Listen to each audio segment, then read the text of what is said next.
Welcome to Management 605. Let's get on with the overview. Welcome to the Management 605 course overview. The course is divided into the following course elements, all of which will be required pretty much every week. There will be readings from the Kouzitz and Posner book and from the Phillips book. Usually I'll have some sort of self-assessment to apply some concept from the reading that relates to your role as a leader in an organization. I'll have a slide presentation such as this one, which will have slides and audio attached. I'll require a discussion board post. Usually that will you post the results of your self-assessment along with some other, maybe some discussion or some elaboration. Then I'm going to require that you read your classmates' discussion board posts and respond in some way. It's a system that's worked pretty well in the past, and I hope that it'll work well for you. Course basics are as follows. The time of the course is from August 26th to October 15th. I'm making the first week a little bit longer in order to get everyone on board. You have me, my office number, my email address. Please email me if you have any concerns, questions, comments about the course. I need to hear from you in order to get a better product for you. The Phillips book is here and the Kouzitz and Posner book is here. Now you need to get those. They're fairly simple books. They're really, really simple books, and they're organized in sort of a very basic, easy to understand way, which I think is fine, but I'm going to draw from them. The course is going to be organized in an odd way. I'm going to draw from the Lincoln text and from the Kouzitz and Posner book some more abstract, more concrete topics like leadership style, which I'm going to have a lecture on this week, and motivation theory. And I'm going to add to what those books say and get a more well-rounded perspective. I'm going to be drawing for those abstract concepts from the McShane and von Glinau text primarily, and some other material too. My goal is to give you sort of a hodgepodge, sort of an eclectic array of critical management concepts that relate to leadership and relate to integrity, and do whatever I can in 7 weeks to get you up to speed and become a better manager as MBAs should. I'll be following these course learning objectives fairly closely. You'll see these in the material for each week. Analyze the challenges of leading with integrity in a dynamic, complex global and work environment. I will bring in the global aspect of the work environment. I will bring in integrity, and the business world is changing. My goal is partially to help you to understand how to manage in this, but also for the next 20, 30 years to just understand how to manage people in a very complex and difficult situation. 2, analyze how individual values impact leadership actions, impact these actions on followers. I need you to understand that leaders today don't simply tell followers what to do. Leaders today have to get the passion, have to get the creativity out of their followers. You have to absolutely get the maximum contribution that followers have to offer, or you're not going to be competitive. The value in, for example, of intelligence or knowledge is less today because that's sort of a commodity. We understand a lot about management, what we need to do to make organizations successful. And that's available at very low price from many areas around the world, India and China, for example. But what you can't outsource to India and China are the passion and creativity and initiative of leaders, of followers, and it's a challenge to bring that out. Evaluate what leaders do to build and sustain effective teams. So we're going to talk a little bit about interpersonal relations and working together. Analyze building one-on-one work relationships with superiors. So that's going to be touched. The advantages of different communication techniques. There's going to be a week on communication. Lincoln especially was very, very good at this. Compare effective leadership followers. Positive outcomes are achieved of power bases.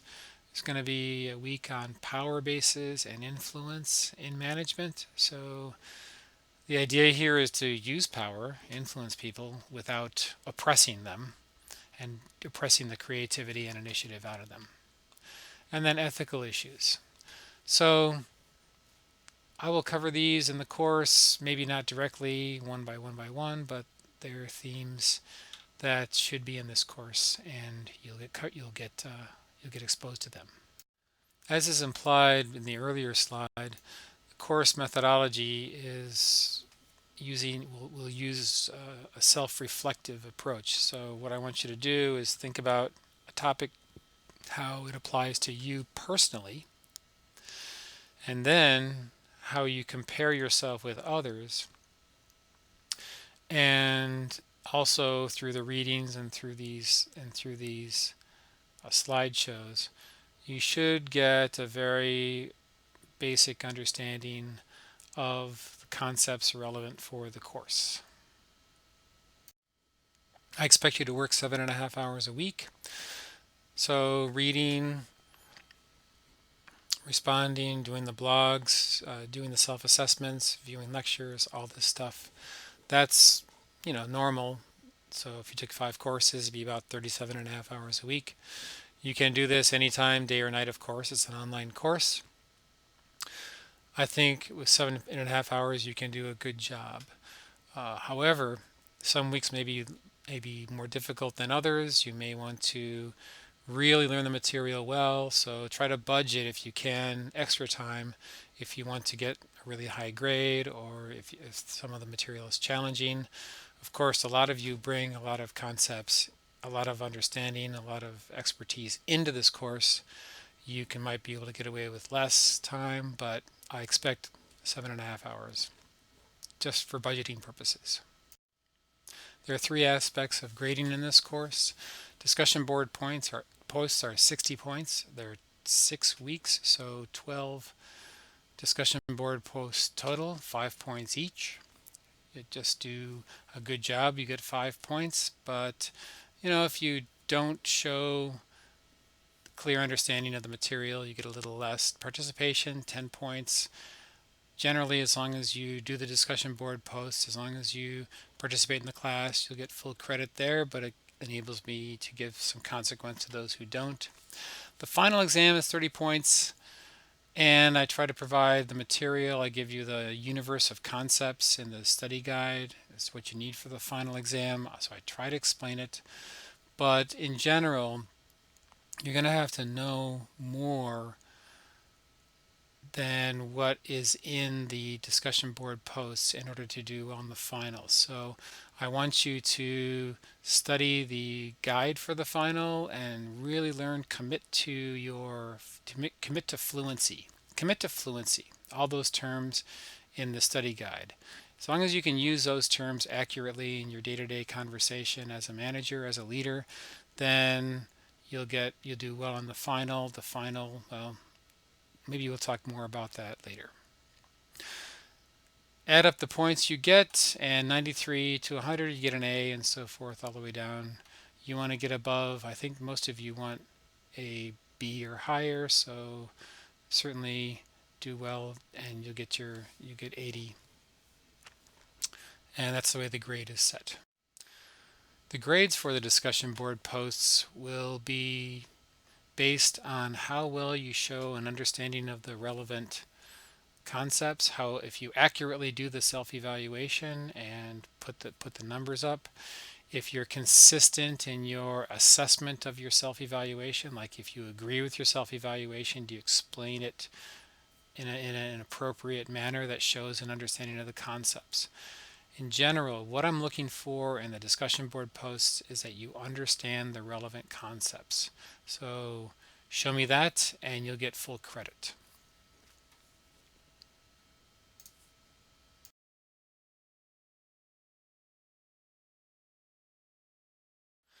The final exam is 30 points, and it's 5 short answer questions and 2 essay questions. Now, the universe of material from which I can draw those short answer questions is in the study guide for the final, which is another document here on Sakai. The short answer questions simply is a term, and what I want you to do with that term is give an example of how that term can be used in a real world business situation. So it's not so much defining the term, because you can simply copy from the study guide. But what I want you to do is show me that you can use the term, and that's how you'll answer the short answer. The essay questions, there'll be 2 of them. You've got to show that you have a clear understanding of the concepts that are in the question, as well as having a convincing answer, a logically compelling answer to the essay question.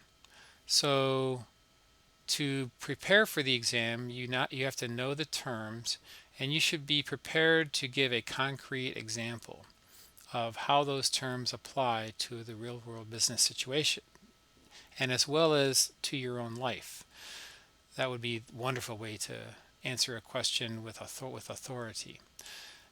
You also should you should have an understanding of how the terms relate to each other.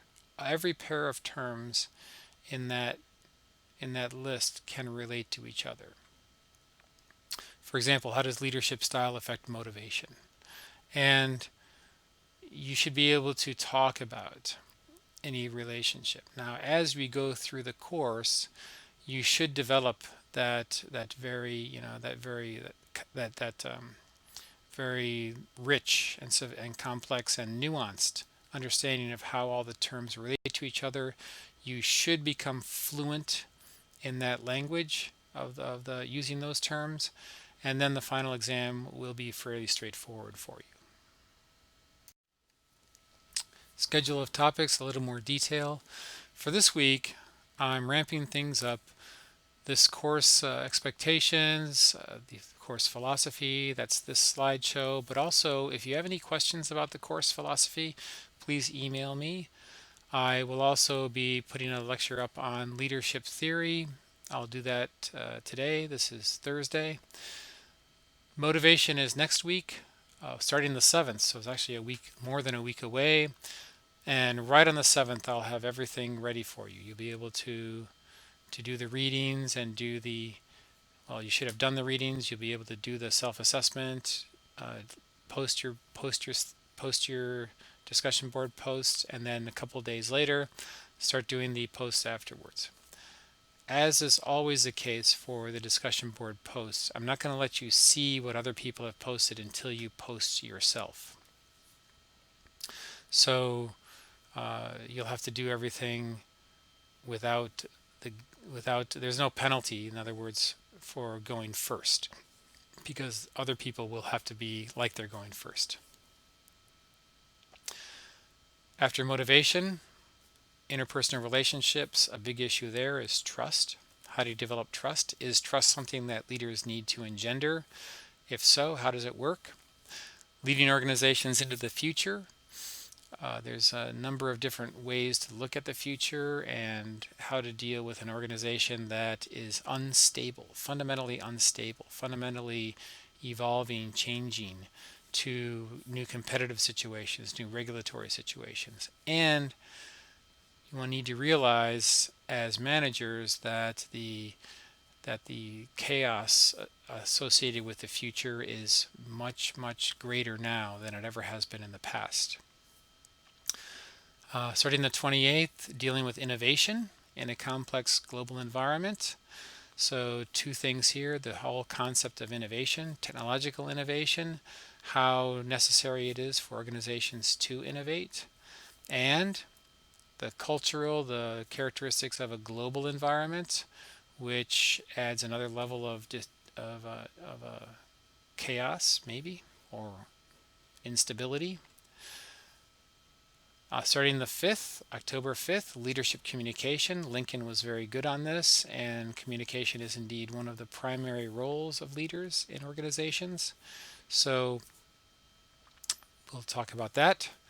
Then a couple days to prepare for the final exam, and then the final exam. As always, if you have any questions about the course, please email me. I look forward to working with you, and well, let's go on to the next topic, the next show.